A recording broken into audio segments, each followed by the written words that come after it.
الذين اصطفى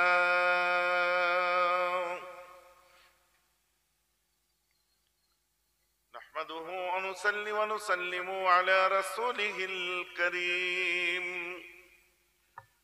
أما بعد فأعوذ بالله من الشيطان الرجيم بسم الله الرحمن الرحيم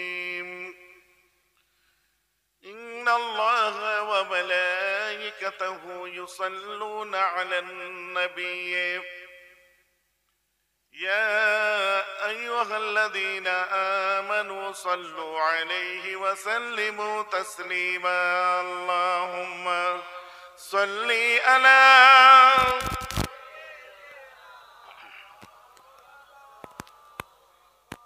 وعلى آل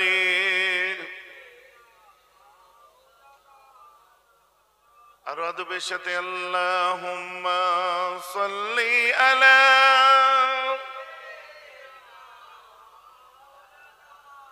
وعلى آل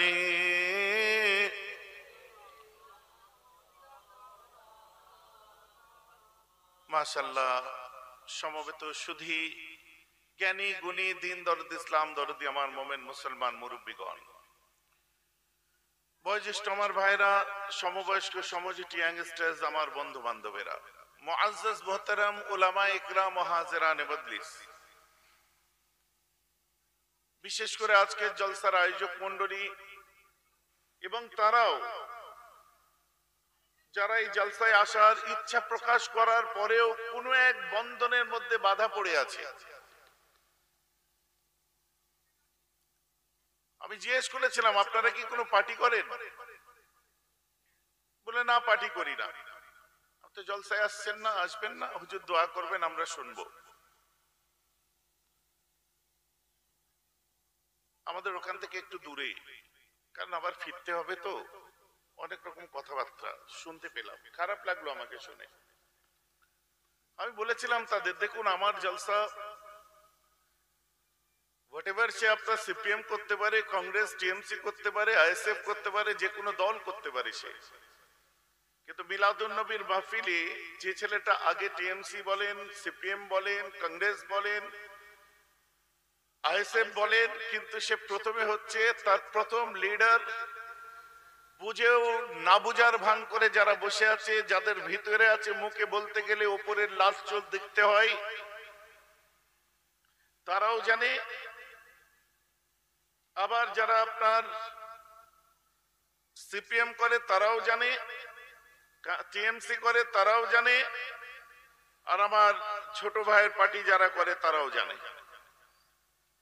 যে আমাদের সব লিডারের মূল লিডার হচ্ছে হযরত মুহাম্মদুর রাসূল সাল্লাল্লাহু আলাইহি ওয়াসাল্লাম। অতএব ওনার মিলাদে, ওনার আলোচনা সভা মিটিংয়ে গিয়ে বসতে গেলে কোনো জার্সি পড়তে হয় না, তখন শরীয়তের জার্সি পরে বসে পড়ি। তো কেন আপনাদের মনে হবে যে ওই জলসায় কারা কে করছে না করছে সব মাথায় ঢুকবে কেন? তাহলে ঢুকালে তো আগে আমি ঢুকাতে পারি। কখন টিএমসি লিডাররা জলসা কমিটির মধ্যে আছে, চলে গেলাম। আইএসএফ এর লিডাররা জলসা কমিটিতে আছে, চলে গেলাম। কংগ্রেসের লিডাররা জলসা কমিটিতে আছে। আমি বলে দিই, দেখো, পরে তোমার পার্টি, আগে তোমার রাসূল। কথাটা আমার বুঝতে পারছেন কিনা?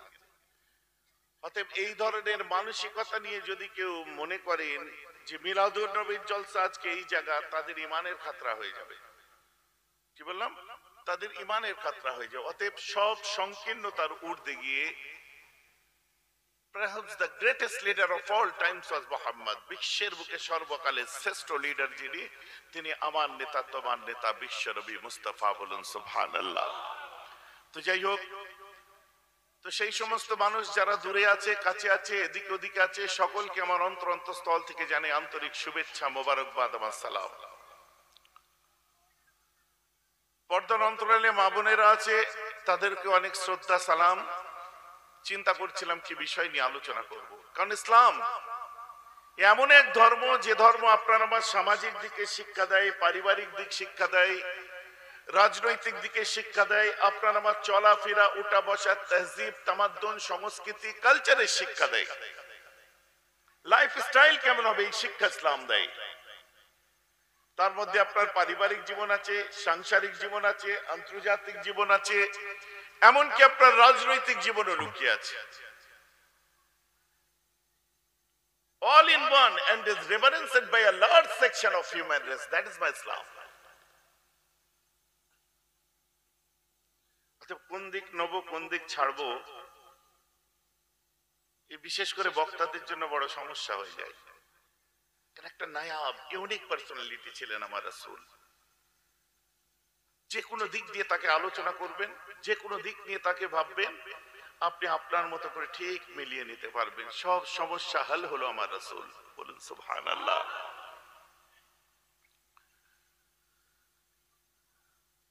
তাই আমার রাসূল সম্পর্কে বলতে গিয়ে আমার মনে পড়ে যায় আল্লাহ কোরআন পাকের মধ্যে বলছেন, খুদ খোদা বলছেন, বিসমিল্লাহির রহমানির রহিম, যারা আপনাকে কটূক্তি করে, যারা আপনাকে মজনুন বলে, যারা আপনাকে পাগল বলে কটাক্ষ করে, যারা আপনাকে জাদুকর বলে, যাই বলে, তাদের ব্যাপার ওটা।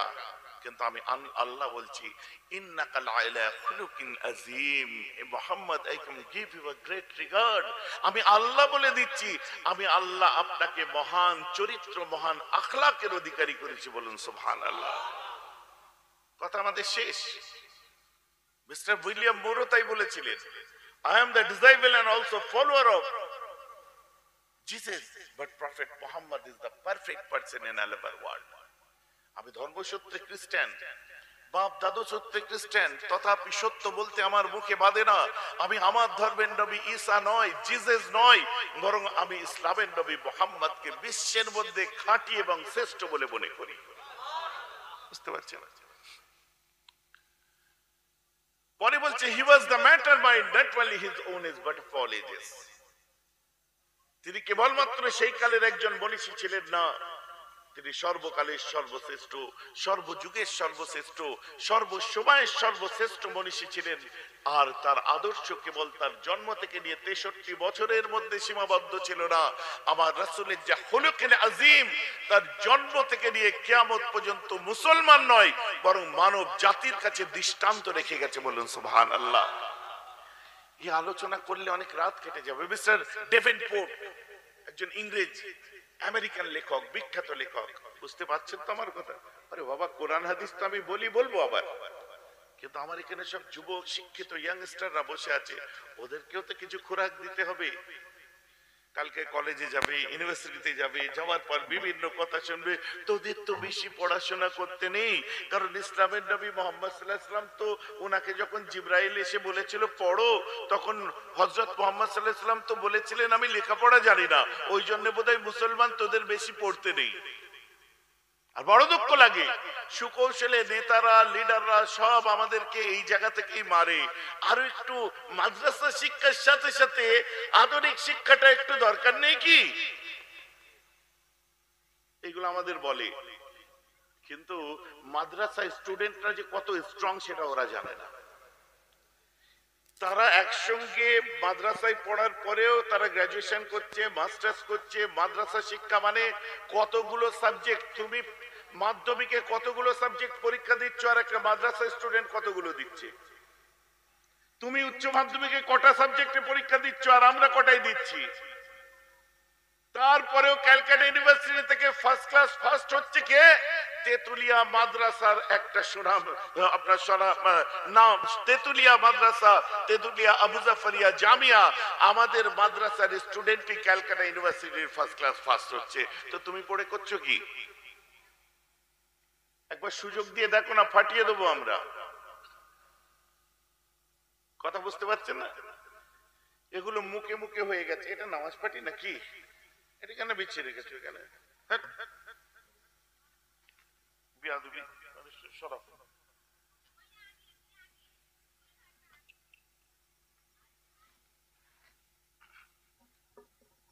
ভাই আমার কথা বুঝতে পারছেন? আজকে আপনি পুরনো দিন থেকে যদি আজ পর্যন্ত ইয়াদ করিয়ে দিই, যে সমস্ত বিদগ্ধ মুসলিম মনীষীদের বিস্ময়কর অবদানে বাংলা ভাষা ও সাহিত্য সমৃদ্ধ লাভ করেছিল, যারা বাংলা ভাষাকে মাতৃ এবং রাষ্ট্রীয় ভাষার আওতায় আনার ক্ষেত্রে ভাষা আন্দোলনের পটভূমিতে বিপ্লবী অভিভাবকের গুরুদায়িত্ব পালন করেছিলেন, তাদের মধ্যে শ্রেষ্ঠ মানুষ একজনের নাম আসে ভাষাবিদ, যিনি মুসলমান ঘরের সন্তান হিসাবে প্রথমে কলকাতা ইউনিভার্সিটি থেকে সংস্কৃতিতে এমএ করেছিলেন। নাম হচ্ছে ডক্টর মোহাম্মদ শহীদুল্লাহ।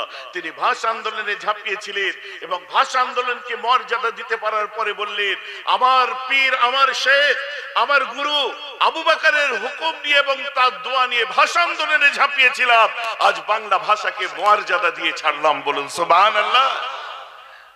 আমি এটা মাঝে মধ্যে বলি, দেখবেন যে আমাদের সঙ্গে সবাই এমনি কথা বলে, যখনই আমাদের নামটা শুনে ফেলে, ক্যা নাম হ্যায়, না এই নাম, বলছে ও আপ মুসলিম হ্যায়। বেশ তো বাংলা বলছিলেন, আবার হিন্দি কোথার থেকে আসছে। মানে মুসলমান বাঙালি হতে পারে এটা মাথা থেকে বেরিয়ে গেছে। আমাদের বাঙালিদের ছেলে, আরে হিন্দু বাঙালি আছে, মুসলিম বাঙালি আছে, হিন্দু হিন্দি ভাষী আছে, মুসলিম হিন্দি ভাষী আছে, হিন্দু ইংলিশ ভাষায় কথা, ব্রিটিশ মুসলিমও আছে, ব্রিটিশ খ্রিস্টান হিন্দুও আছে। তো হতে পারে, ভাষার সঙ্গে কি যায় আছে। তো ভুলিয়ে দিয়েছিল যখন মুসলমান বাঙালি হতে পারে না, তখনই ভাষা আন্দোলনের পটভূমিতে এমন এক মুসলিম উঠে এসেছিলেন, যিনি শুধু বাংলা নয়, যিনি সংস্কৃতিতেও ক্যালকাটা ইউনিভার্সিটি থেকে এমএ করেছিলেন, প্রথম সন্তান। তিনি পীর আবু বকরের ছিল আপনার স্নেহধন্য, এবং তিনি ছিলেন এই মাদ্রাসার ছাত্র। জোরে বলুন না সুবহানাল্লাহ। কথা বোঝা যাচ্ছে? এরকম যদি আমি স্টার্ট করি, প্রফেসর আব্দুল খালেক থেকে আরম্ভ করি, এক চিটকা যদি আরম্ভ করি, আঙ্গুলের মাথা ক্ষয়ে যাবে গান গুনতে গুনতে। আর যে কটা বেরিয়েছে সে কটাই হিরো, যে কটা বেরিয়েছে সে কটাই শীর্ষস্থানে কম্পিটিশন করেছে। যেমন ওইদিকে মোগল সম্রাট আকবরের নাম যেখানেই শুনছেন, উল্টো দিকে মুজাদ্দেদ আল ফিসানির নাম শুনতে পাচ্ছেন। যেখানে আপনি শুনতে পাচ্ছেন শাহজাহানের কথা, ওখানে শুনতে পাচ্ছেন মাসুম রব্বানির কথা। যেখানে আপনি গান্ধীজির কথা শুনছেন, ওদিকে আবুল কালাম আজাদের কথাও শুনতে পাচ্ছেন। কথা আমার বুঝতে পাচ্ছেন কিনা? যেখানে আপনি শুনতে পাচ্ছেন বিবেকানন্দের কথা, উল্টো দিকে সেখানেই শুনতে পাচ্ছেন পীর আবু বকরের কথা। এরাও কম্পিটিশনের সমান তাল মিলিয়ে গেছে, কিন্তু বর্তমান সময়ে এদেরকে গোলাম হিসাবে এদের মাথায় ঢুকিয়ে দিয়েছে যে তোরা গোলামি করবি, তোদের মাথায় ওঠার ক্ষমতা নেই। এটা মস্তিষ্ক আপনার কি বলে মগজ ধুলাই করা হয়েছে। কথাটা আমার বুঝতে পাচ্ছেন কি পাচ্ছেন? সিস্টেম আমাদের কেমন করছে। আমার কথা কেউ খারাপ ভাবে নেবেন না, 22 বছর ধরে এই বক্তব্য আমি দিই। 22 বছর ধরে আমার এই বক্তব্যের পিছনে কেউ কোনো রং যেমন খুঁজুনি, মাথায় রাখবে এটা মেহরাব সিদ্দিকী, এর পিছনে রং খুঁজতে যেও না। কারণ 22 বছর এই ভাষাতেই আমি কথা বলি, ন্যায়টা ন্যায়, অন্যায়টা অন্যায় বলি। 4 দিনের চারানার নেতারা চাল ভাজা খেয়ে যেন চুলকুনি না বাড়াই। কথাটা আমার বুঝতে পারছেন কি পাচ্ছেন? 22 বছরের বক্তব্য, আমার ভাষণ। রাজ্যে সিএম থেকে নিয়ে বিভিন্ন মন্ত্রী থেকে নিয়ে অপোজিশন পার্টি থেকে নিয়ে সবাই জানে যে ন্যায়ের পক্ষে সত্য কথাই চিৎকার করে বলে। কেউ কোনোদিন নাড়া দেয়নি, এখানে নাড়া দেওয়ার দরকার নেই। আর আমার কথা যদি পলিটিক্যাল কালার চড়াতে চাও, ওটা তোমার ব্যক্তিগত ব্যাপার, কিন্তু আমি ন্যায় সত্যের খাতিরে আমার জাতির জন্য বলেছি, বলছি, বলবো। এখানে আমার মুজাদ্দেদ জামানকে আমি আইডিয়ালাইজ করেছি। তোমার মতো কোনো হিরো, আপনার হিরো বলো আর ভিলেন বলো, তোমাদের মতো ভিলেন হিরোদের জিরোর চোখে দেখে আমি কথা বলি। কথাটা আমার বুঝতে পারছেন তো? বাকি রইল আজ এখানে বসেছি, সেই সেরা মানুষটাকে নিয়ে আলোচনা হবে, যার আদর্শ সামনে রেখে, মুখে হাসি রেখে, মুখে সুন্দর কথা বলে উসওয়ায়ে হাসানা মানুষের সামনে যে তুলে ধরতে পেরেছে। তাই আমার নবীজি সবাইকে এই শিক্ষাই দিয়েছিলেন, উদউ ইলা সাবিল রাব্বিকা মাউইযাতান হাসানা। যখন তুমি মানুষকে দ্বীনের পথে, ধর্মের পথে নিয়ে আসবে না, তখন সুন্দর করে সুমিষ্ট ভাষায় তাদেরকে বলবি। যতই ভায়োলেন্স থাক, যেন মুখ থেকে হাসি সরিয়ে দেবে না। কথাটা আমার বুঝতে পারছেন কি পাচ্ছেন না? যার জন্য বুকের হাসি আমরা ছড়িয়ে কথা বলি না।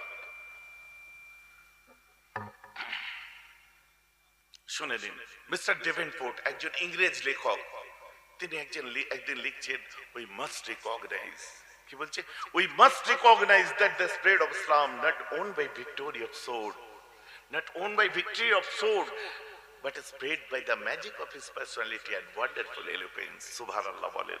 বলছে ইসলামের নবী মুহাম্মদের বদনাম করে সত্যের অপলাপ করো না।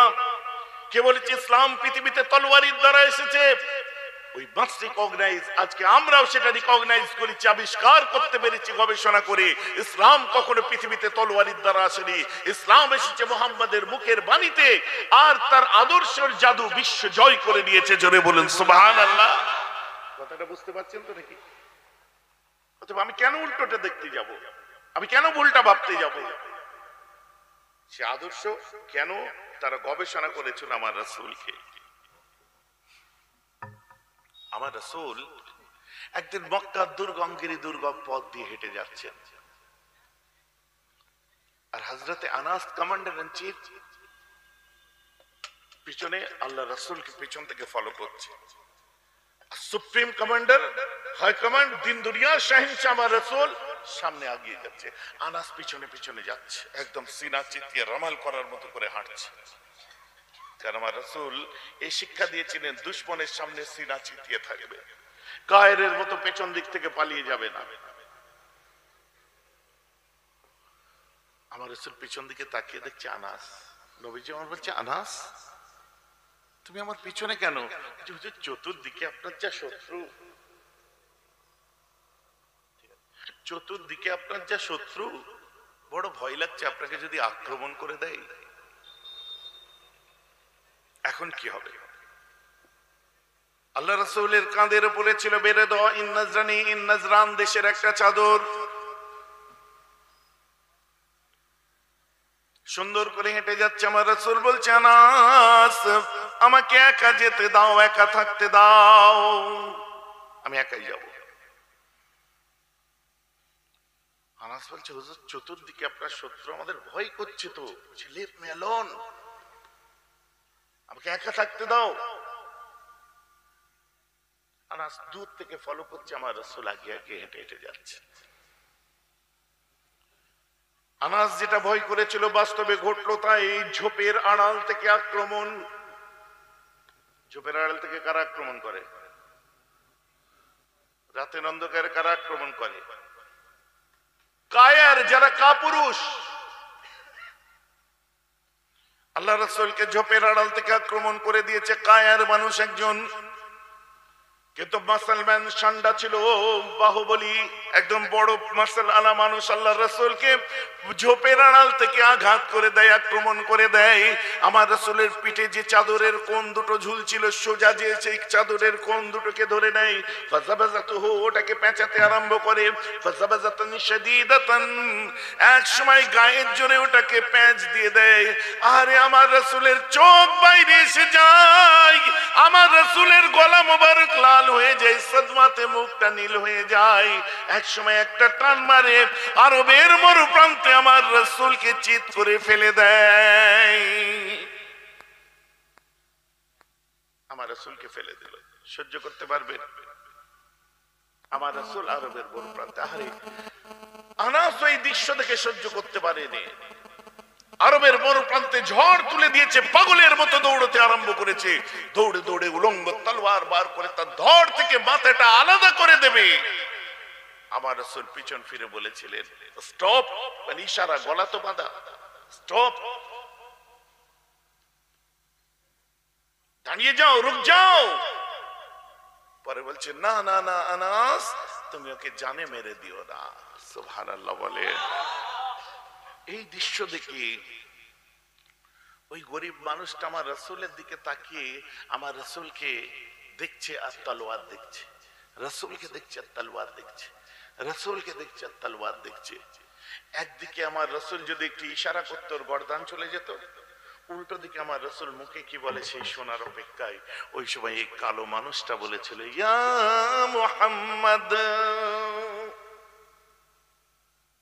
কালো মানুষটা মুসলমান, ইয়া মুহাম্মদ মুরলি মিন মালিল্লাহিল্লাযী ইনদাকা, এই মুহাম্মদ আপনার কাছে আল্লাহর বাইতুল মাল আছে, আমি বড় গরীব, আমার বউ খেতে পাই না, বাচ্চা খেতে পাই না, ছেলে মেয়ে খেতে পাই না, আমার বাড়িতে চাল চড়ে না, চুলো জ্বলে না হুজুর, আমি বড় গরিব, আপনার বাইতুল মালে অনেক মালপত্র সামান ভান্ডার ভর্তি করে রাখা আছে হুজুর, ওই বাইতুল মাল থেকে আমায় যত সামান্য খাদ্য দ্রব্য আল্লাহর রাস্তায় দান করুন,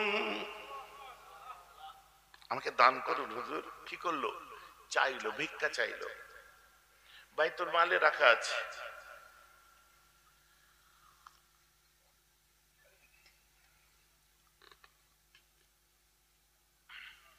আমি প্রশ্ন করছি, দুনিয়ার কোন নেতার যদি আজ সরাসরি ওয়াজ শুনুন, দুনিয়ার নেতা বলতে গেলে ওইসব নেতা মাথায় খেলিয়ে নেবেন না, হ্যাঁ, ওর যদি একবার গলায় গামছা দিত ও তো মেরে ফেল দিত, ওর যদি পেঁচিয়ে ফেলে দিত, মাথায় আসে আসুক, আমার আপত্তি নেই, হ্যাঁ আসতেই পারে, এসুক, আমার কি আছে। আমি সুজা করাতকল বোঝেন?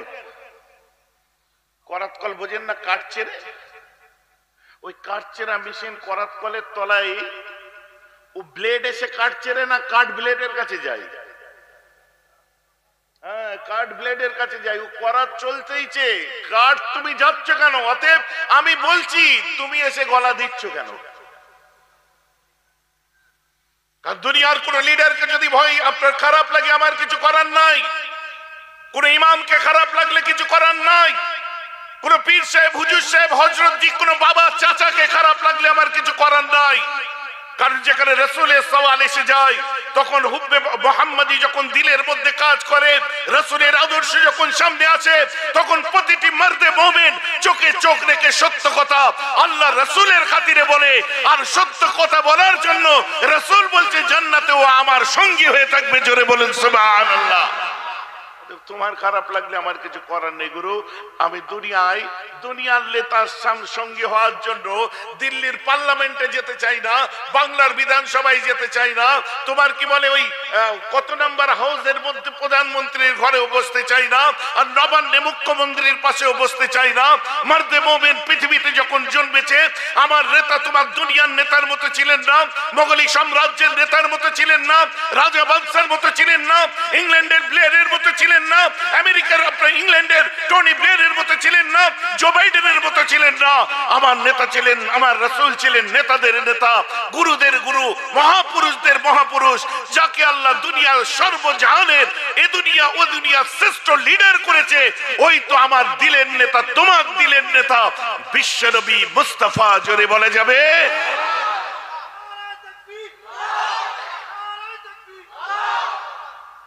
অস্বীকার করতে পারবেন কেউ?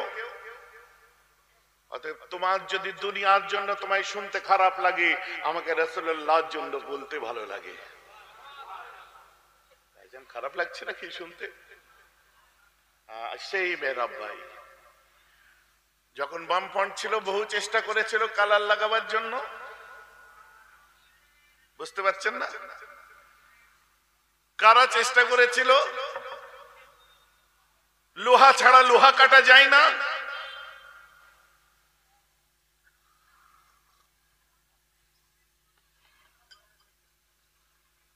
আবার উল্টো দিকে একটা উপমা আমি দিই, খারাপ ভাবে নেবেন না, কোনো মিনিং করবেন না।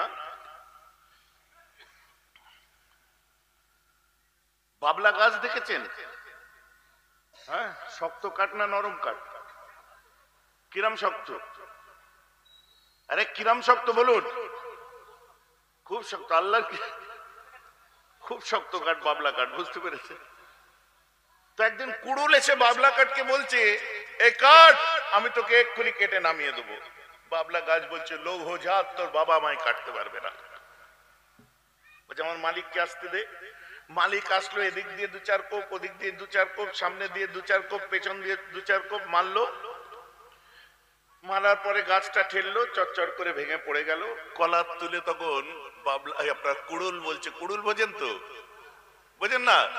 কুড়ুল, কুড়ুল বলছে, দেখলি তোর মতো কত কাঠ এরকম কেটে নামিয়ে দিয়েছি। বাবলা কাঠ তখন দুঃখ করে বলছে, তোর পেছনে দু হাত লম্বা কি লাগানো আছে রে? বলছে কেন, হ্যান্ডেল? বলছে আমার গাছের মধ্যে আমার শরীরের কোনো অঙ্গ কাটা আছে নাকি দেখতো? যে হ্যাঁ, একটা ডাল কাটা আছে। বলছে ওটা আমার ডাল নয়, ওটা আমার হাত। কদিন আগে আমার ওই হাতটা কেটে তোর পিছনের হ্যান্ডেল তৈরি করা হয়েছে, তুই লোহার কুড়ুল তো তোর বাপ আমায় কাটতে পারতো না, ওই তোর পিছনের হ্যান্ডেল হচ্ছে আমার জাদ ভাই, যদি তোকে সাথ না দিত। বুঝলে চাচা? চাচা বুঝলে তো? ওই চাচাকে বলছি, অন্য চাচা না।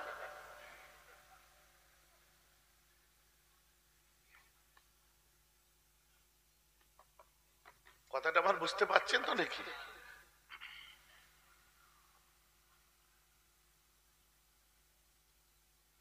টেনশন এইসব চাচাদের, খুব চিন্তা চাচা, তাই না? চাচা চিন্তা করুনি, সব ঠিক আছে, দোয়া করো, ভাইপোরা কাজ করছে।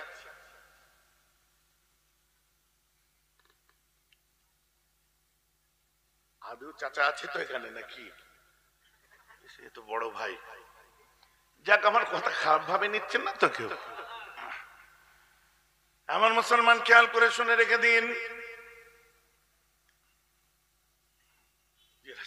চা খেতে গেছে, ভালো হয়েছে গেছে।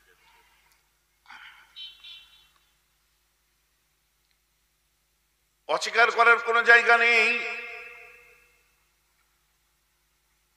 আল্লাহ রাসূল দিন দুনিয়ার বাদশার এই যদি কেউ আদর্শটাকে পড়ে নাই, তার দিলের মধ্যে মোহাম্মদ ছাড়া অন্য কোন কথা আর উঠে আসতে পারে না। আর একটু বলে দি, হযরত ওমর ইবনুল খাত্তাব রাদিয়াল্লাহু আনহুর কথা বলি। হযরত ওমর ইবনুল খাত্তাব রাদিয়াল্লাহু আনহুর দরবারে একজন বিচার দিয়েছে। হযরত ওমর ফারুক দাঁড়িয়ে আছে, কি হুজুর, আমার বাড়িতে আজকে চুরি হয়ে গেছে, চোরও ধরা পড়েছে। কি বললেন? আমার বাড়িতে চুরি হয়েছে, চোরও ধরা পড়েছে। ঠিক আছে, চোর নিয়ে আসো। ওটা ওখানে রইল, কিন্তু মনে আছে তো নাকি? আজকে আমি পীরজাদা মেহরাব হলে কি করতাম, আমায় যদি গলায় গামছা দিয়ে ওখানে টান মেরে ফেলে দিত। আরে 2009 সালের আমার বক্তব্যটা মিলিয়ে নাও, এই ওয়াজি 2009 সালে করেছিলাম। জানি না জিরেন গাছায় এসে 20 বছর আগে করেছিলাম কি এটা। আজকে জুম্মা 8 দিন পাকামো করতে এসো না। এত কমলো কেন? খেলি তুই নাকি?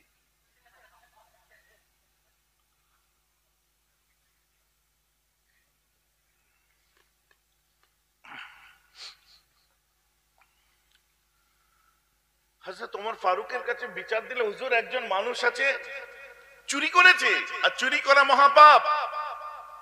বলছে নিয়ে আসো তাকে, যে চুরি করেছে। রাত্রে চোরকে ধরে নিয়ে আসা হলো। হযরত ওমর ফারুক চোরকে দেখার পরেই থমকে গেলেন। এই চোর, এই মানুষটা চোর, এই মানুষটা চুরি করেছে। আবার চোর চোর করে বেশি চিল্লানো ঠিক না।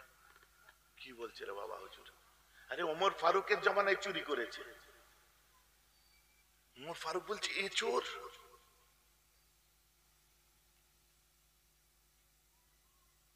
শোনো, কালকে ফজরের পরে বিচার হবে, তোমরা সব চলে যাও।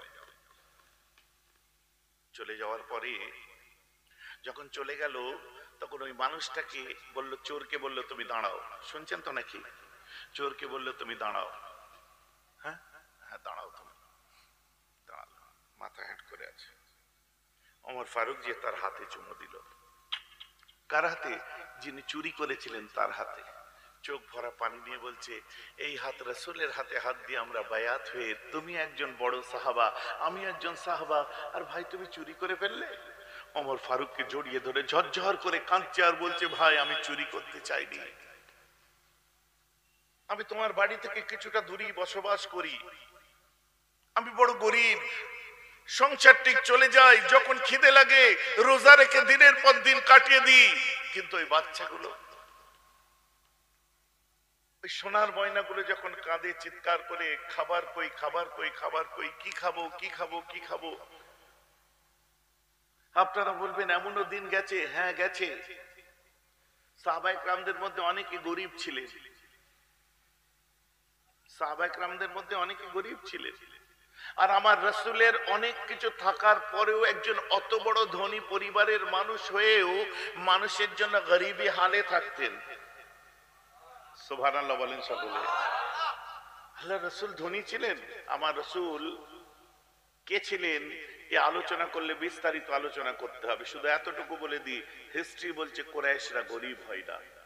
আর ওই সব বক্তাদের বলে দিই যারা নবী রাসূলদের নিয়ে কথাবার্তা বলে না, ভিখারি, পয়সা নেই, এই নেই সেই নেই, পড়াশোনা আর একটু ভালো করে করুন, অনেক ভালো করে পড়াশোনা করুন।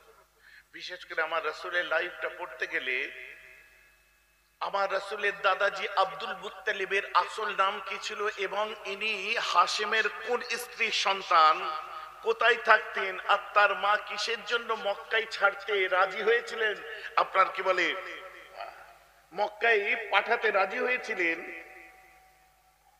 মুতালিবের হাতে, তবেই তিনি আব্দুল মুত্তালিব হয়েছে। এই ইতিহাসগুলো ভালো করে পড়া দরকার, আপনারা অনেকে শুনেননি এটা। আল্লাহ রাসূলের আব্বা আব্দুল্লাহ, তার আব্বা আব্দুল মুত্তালিব। আব্দুল মুত্তালিব মানে মুত্তালিবের গোলাম, বুঝতে পারছেন না? তাহলে মুত্তালিব বলে কেউ আছে? মুত্তালিব কে? আল্লাহ রাসূলের দাদুর চাচা। আল্লাহ রাসূলের দাদুর আব্বার নাম হচ্ছে হাশিম। হাশিমের এক ভাই, এনারা ছিলেন দুই মায়ের পক্ষে 6 ভাই, বুঝতে পারছেন? হাশিমরা রাসূলের দাদুর আব্বারা দুই মায়ের পক্ষে 6 ভাই ছিলেন, আর এক পক্ষে ছিল হাশিম, মুতালিব, আব্দে শামস। আব্দে শামস থেকে উমাইয়া পিরিয়ড নেমে এসেছে, ইসলামের ইতিহাস পড়ুন ভালো করে। আর হাশিম আর মুতালিব একমতে চলতেন। হাশিম মক্কা থেকে ইয়াসরাব মানে মদিনা, মদিনা হয়ে যখন সিরিয়ায় ব্যবসা করতে যাচ্ছিলেন, মদিনায় রুকলেন কিছুদিনের জন্য, ওইখানে একটা নিকাহ করেছিলেন। করার পরে সেখানে কিছুদিন থাকলো, থাকার পরে তার একটা বাচ্চা হয়েছিল। তারপর ওই মদিনা থেকে তিনি আপনার সিরিয়া অর্থাৎ শামে ব্যবসা করতে গেলেন। যাওয়ার পরে সিরিয়াতে মারা গেছিলেন কে? হাশিম। দীর্ঘ 8 বছর 9 বছর পরে যখন মক্কায় খবর পেল যে হাশিমের একটা সন্তান আছে, তখন এই মুতালিব, হাশিমের ভাই মুতালিব, তাকে নিয়ে আসার জন্য তার ভাবির কাছে মদিনায় গেল। মদিনায় যে ভাবি দিতে চাইনি, তখন বলেছিল কি কি ভাষা, ওগুলো পড়ুন, ধনী ছিলেন না গরিব ছিলেন প্রমাণ হয়ে যাবে। ভাইজান বুঝতে পারছেন না?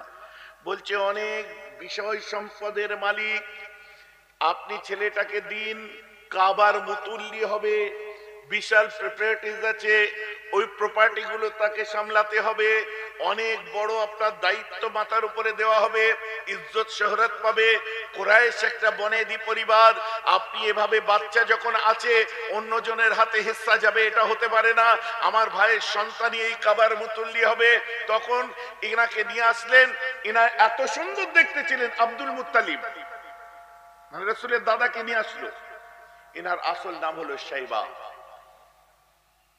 শুনেছেন তো নামটা?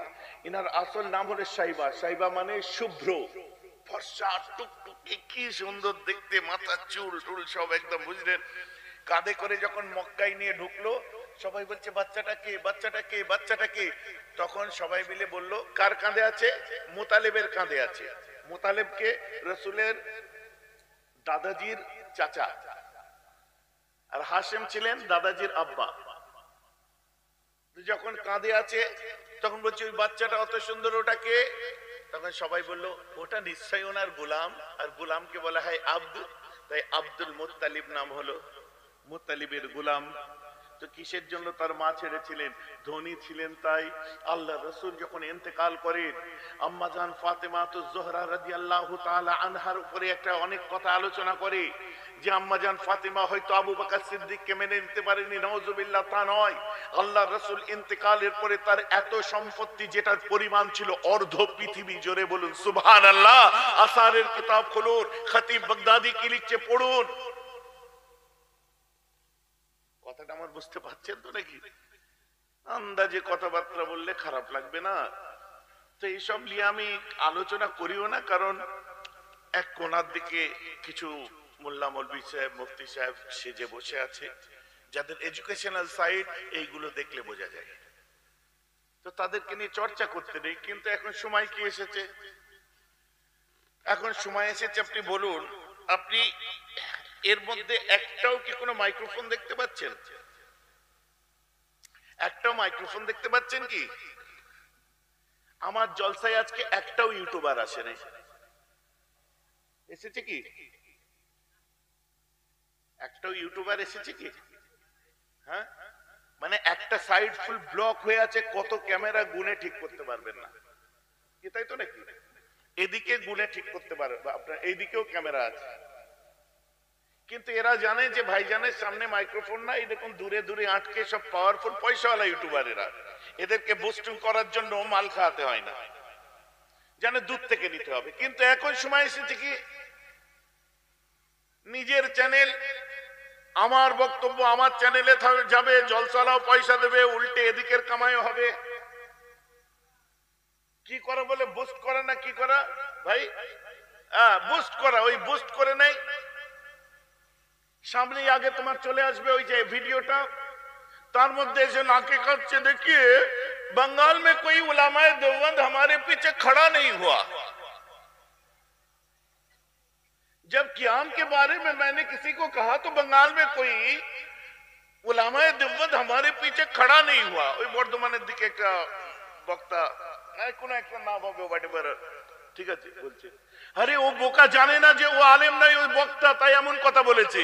কিন্তু আলেমরা জীবনে কিয়াম মিলাদ বা মানে আমালি ইখতিলাফ নিয়ে কোনোদিন ঝগড়া করে না, উসুলি ইখতিলাফ নিয়ে ঝগড়া করে। যার জন্য দেখুন বড় বড় মাদ্রাসা ইদারা যেগুলো আছে,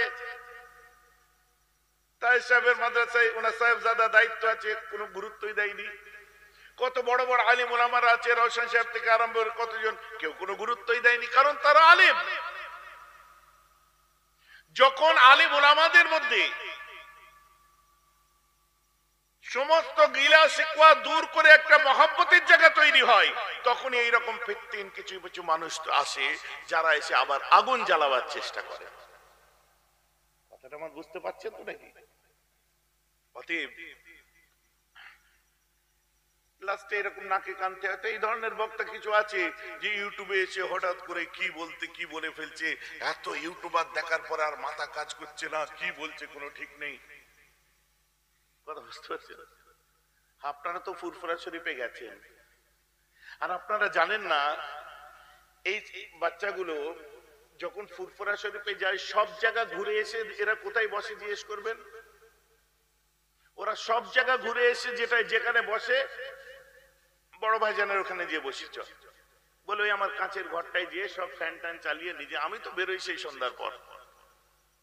কিন্তু এরা কোনোদিন বলতে পারবে যে আমি এদেরকে বলেছি ভাই আমার এই ভিডিওটা ছাড়, ওই ভিডিওটা ছাড়, এইটা কর, ওইটা কর, ওইটা কর? না, এদের স্বাতন্ত্রতা আছে, ওর যেটা পছন্দ হবে, ওর ফ্রিডম আছে, ওর যেটা পছন্দ হবে আমার পক্ষে আসতে পারে, আমার বিরুদ্ধে আসতে পারে। ও আমার কাছে যখন কেউ ডাক না গলাচ্ছে, ওদের কাছে আমি কেন নাক গলাতে যাব?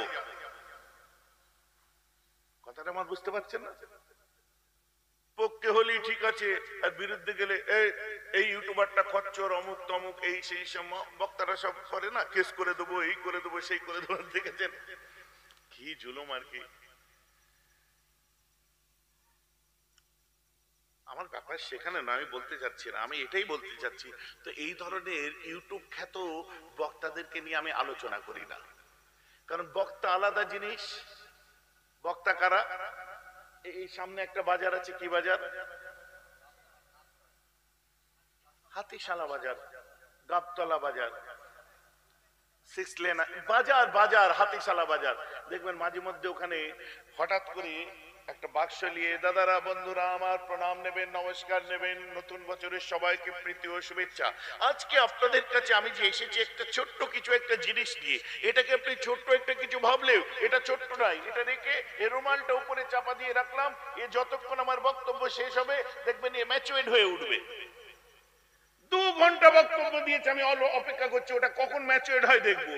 কমসে কম 3000 টাকার ওষুধ বিক্রি করে লাস্টে বলছে ম্যাচুয়েড হয়েছে, বলছে ওটাই তো আমার ঠিক, ওটার জন্যই তো লোক দাঁড়িয়েছিল। তো ওটা কি কম বড় বক্তা? ও কি বক্তা কম বড়? কত সাজিয়ে গুজিয়ে কথা বলে।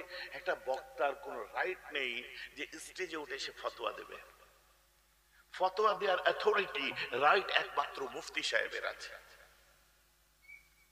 একটা বক্তার কোনো রাইট নেই, সে নিজে, এগুলো সব বুঝতে হবে, এথিক্যালি বুঝুন।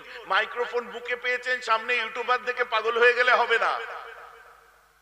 আপনি একজন বক্তব্য দিচ্ছেন, আপনার সীমারেখা কতটা, আপনার লেন্থ কতটা, আপনার ফ্রিকোয়েন্সি কতটা, আপনি আগে নিজে মেপে দেখুন।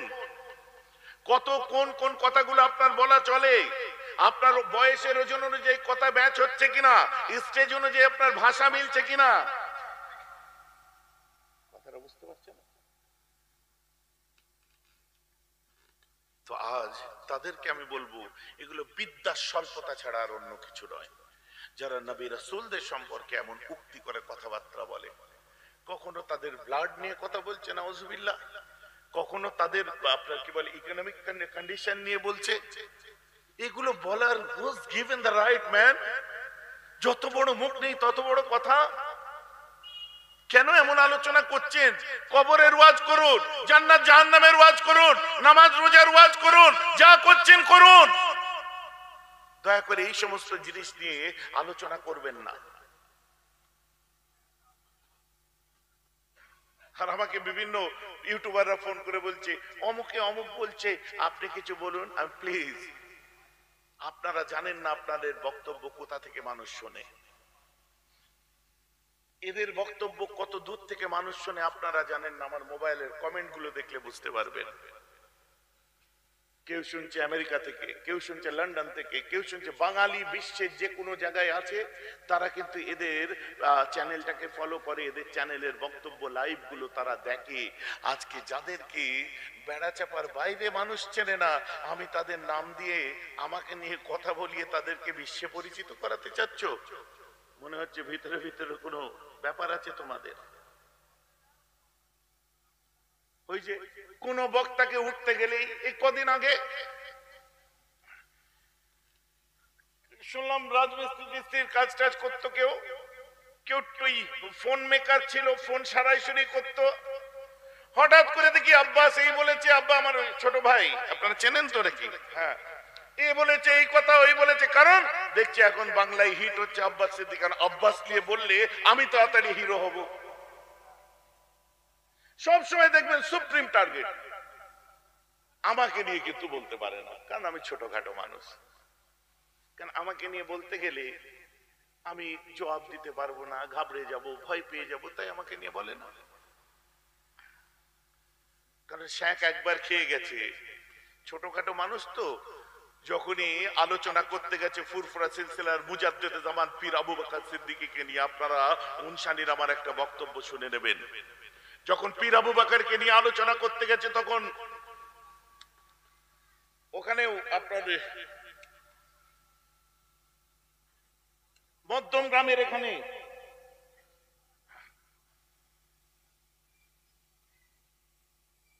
পাটুলি না আবদালপুর কোন একটা জায়গা, ওখানকার আমার বক্তব্যটা শুনে নেবেন, যেখানে বই খুলে দেখিয়েছিলাম।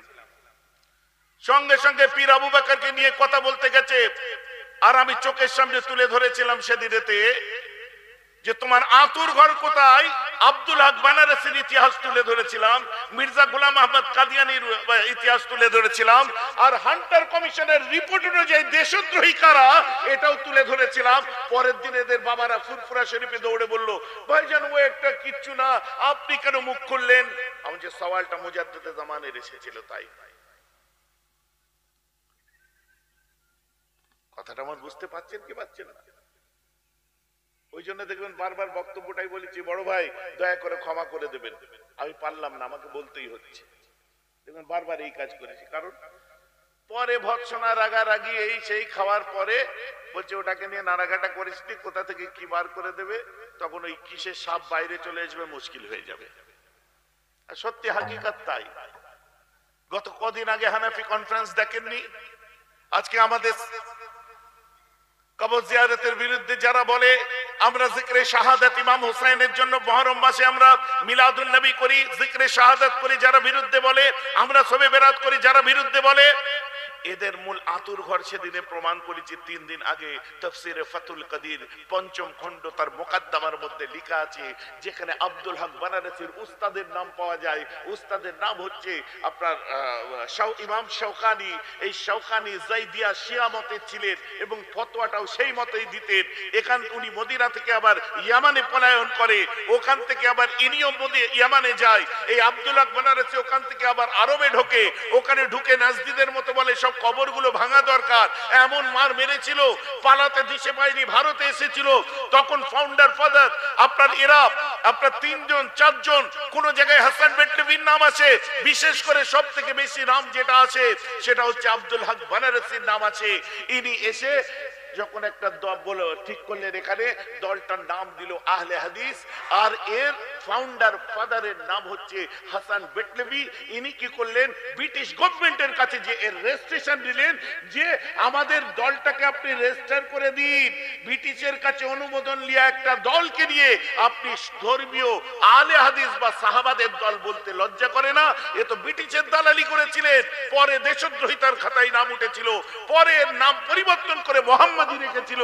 এসব ইতিহাস যখন তুলে ধরি বলে মোটাকে ঘাটিয়ে লাভ নাই। ভাই যে আমার কথা বুঝতে পারছেন তো নাকি? অতএব